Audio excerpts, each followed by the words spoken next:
Hello guys, ఈరోజు పల్లి పట్టీలు అని మా సైడ్ అంటారు, మీ సైడ్ ఏమంటారు చిన్న కామెంట్ చేయండి. పల్లి పట్టీలు చేద్దాం అనుకున్నా. కొంచెం బెల్లం తీసుకొని, ఒక హాఫ్ కప్పు బెల్లం తీసుకొని, హాఫ్ కప్పు వాటర్ వేసుకొని అది కొంచెం మరిగించుకోవాలి. అట్లానే పల్లీలు తీసుకొని వేయించుకోవాలి, మంచి కలర్ వచ్చే వరకు వేయించుకోవాలి. ఇక్కడ చూపిస్తున్నట్టు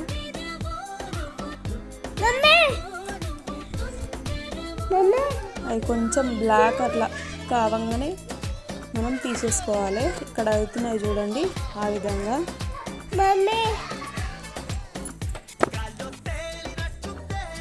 కొంచెం కలర్ రావాలి ఫ్రెండ్, చూడండి ఒకసారి.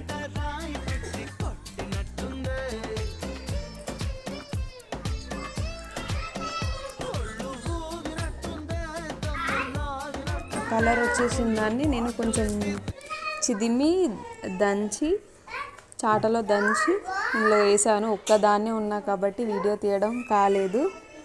కొద్ది కొద్దిగా నెయ్యి, మనం పాకం పడుతున్నాం కదా, పాకంలో కొద్ది కొద్దిగా నెయ్యి వేసి కలుపుకోవాలి. అది కొంచెం తీగ పాకం వచ్చేంత వరకు కలుపుతూ ఉండాలి. పాకం అనేది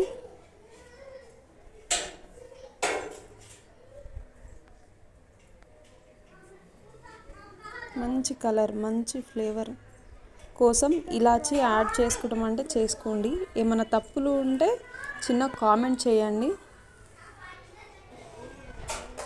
ఈ విధంగా తీగపాకం రావాలి. ఆ విధంగా వచ్చినాక మనం ముందుగా దంచి పెట్టుకున్న మన పల్లీలు వేసుకుంటే సరిపోతుంది. ఇది బాగా కలుపుకొని కొంచెం దగ్గరికి వచ్చిన తర్వాత ఒక ప్లేట్కి నెయ్యి అప్లై చేసుకొని పూసుకొని పెట్టేసుకోవాలి. ఒక్కదాన్నే ఉన్నా కాబట్టి సరిపోలేదు ఫ్రెండ్స్.